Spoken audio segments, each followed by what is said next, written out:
first day of this match, have you surprised yourself? Yeah, absolutely.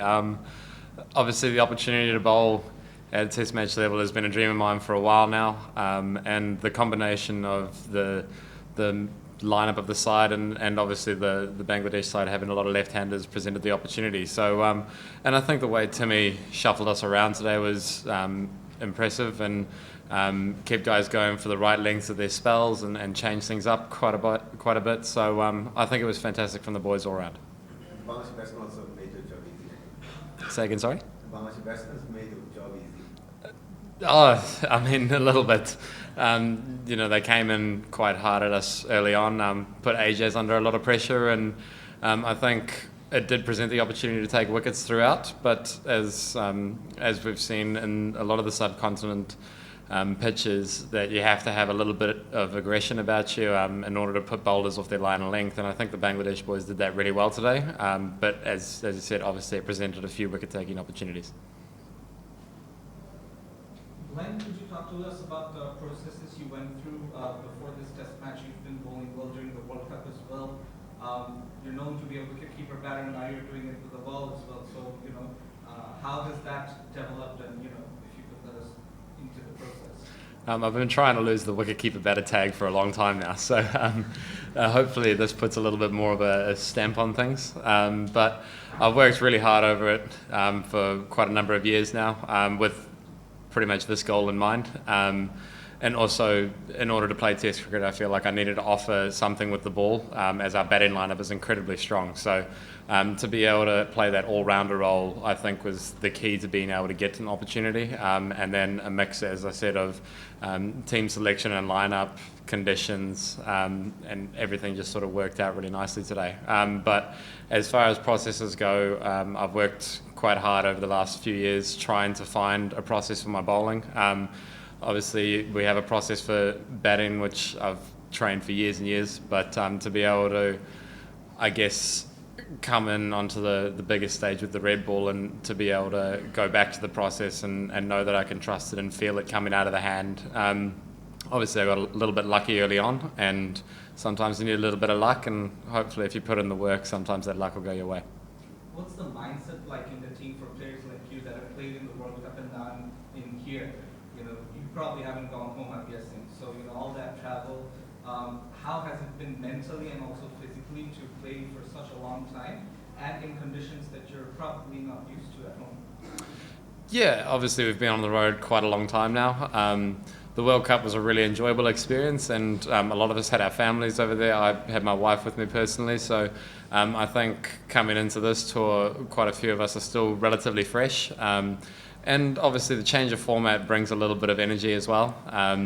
To be able to not do the same thing as the last trip that we were on, I think reinvigorates that spark again, and it's a different passion, and it's very enjoyable to be out there with the lads and graft away, and obviously the start of a new Test Championship cycle as well. So I think the boys are up for it, and obviously a lot of the guys will be looking forward to going home after this tour, but for now we've got sights set here.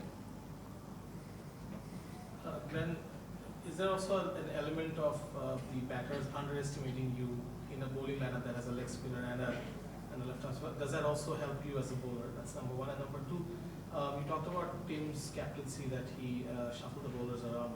What was one of the reasons? Was it to keep the bowlers fresh, or was it to keep the batsman always facing a new bowler after small spells? I think on question one, maybe a little bit. Obviously with someone new that guys haven't faced before, there's always that element of unknown, and obviously being the fifth bowler, as a batter I'd probably look to target myself as well. So I think maybe a combination of those two things presented the opportunity to take a few wickets today, which is really nice. But for me, the idea was to try and stick to the process, pass the baton on to the other boys, try and build dots, build pressure.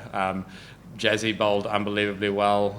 Both our seamers bowled incredibly well, and Ish obviously took that absolute specky of a delivery. So the pressure was built by everyone all round, and today I just received the rewards. Number two, the question about. Yes, the second one, Tim shuffling things around. I think it's obviously a mixture of understanding that there's 5 days of cricket to go with only 2 seamers, using them in short bursts, and understanding that Ajaz will probably bowl a lot of overs, hold an end for a while. Isha's going to be our impact bowler, and then I think to be able to have a ball turning in, mixing myself with Jazzy is probably an ideal scenario. Obviously, the combination of having some lefties in the top order allowed Ajaz to have a little bit of a break going through, but also I think credit to Timmy as well to understand what we as spinners also need from a confidence perspective. Like, for example, Ish, before he took that wicket, obviously didn't necessarily start off the way he would have liked, but few overs into it, feels a little bit more relaxed, starts ripping it really hard, and then obviously the reward comes. So the way he holds himself, the way he talks to us as bowlers, it's really encouraging, and you know, we back his decision making all the way. Glenn, after you were sent in to bowl, what was your planning, and did the day go according to that? And what kind of total were you targeting to restrict Bangladesh to? And is the current total close to that? I think at the end of any sort of first day of red ball cricket, if you're looking at about 300 for 7 or 8, obviously in our case 9, you're probably looking at a pretty enjoyable day. Obviously there were patches that Bangladesh really had us on the ropes, and we pulled it back nicely. We had some really good periods, and we showed that if we built a lot of pressure that we would get the rewards as well. So I think we'll probably walk away saying it was maybe a 50-50 day. We put in some really good yards, we had a lot of good plans and tried to keep as patient as possible, but obviously the batters are allowed to play good shots as well. So I think it's probably pretty even at the end of the day, and we'd be pretty happy. A few months ago, Mahmoud was here, and Bangladesh thinks that they have scored enough runs for the first innings. What's your take on this? You say they think they've scored enough runs for the first Yes. inning? Yeah, obviously the pitch is turning quite nicely.